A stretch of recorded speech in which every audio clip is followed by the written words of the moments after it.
Amaravati JAC ఆధ్వర్యంలో రాజధాని రైతులు సమావేశమయ్యారు. అమరావతికి జై కొట్టాకే వైసీపీ నేతలు రాజధానిలో అడుగు పెట్టాలని తీర్మానం చేశారు. మావిగన్ రాజధాని అనేవారు అమరావతిలో ఎలా అడుగు పెడతారని ప్రశ్నించారు. జై అమరావతి అంటేనే వైసీపీ నేతలని అనుమతిస్తామన్నారు. రైతులని రాజకీయాలకు వాడుకుంటామంటే ఒప్పుకునే ప్రసక్తే లేదన్నారు. మంగళగిరి, గుంటూరు, అమరావతి అనేటువంటి ఒక మహాపట్టణం చేయాలనేటువంటి ప్రతిపాదనే ఇక్కడ ఉన్నటువంటిది. ఇప్పుడు వారు చెప్పినటువంటిది ఈ ప్రతిపాదనలో ఒక అంశమే. అది మళ్ళీ దాన్ని ఎడగొట్టి దాన్ని రాజధాని అంటాం అనేటువంటిది అర్థం లేనటువంటి విషయం, అవగాహన లేని విషయం.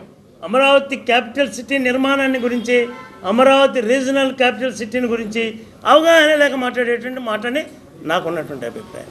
ఈ రాజధానికి సపోర్ట్ ఇస్తూ వారు ప్రతిపాదించినటువంటి మావగాన్ అనేటువంటి రాజధానిని విత్డ్రా చేసుకొని రావాలనేటువంటిది మా యొక్క తీర్మానంగా ఇక్కడ మీ అందరికీ మనవి చేయడం జరుగుతుంది.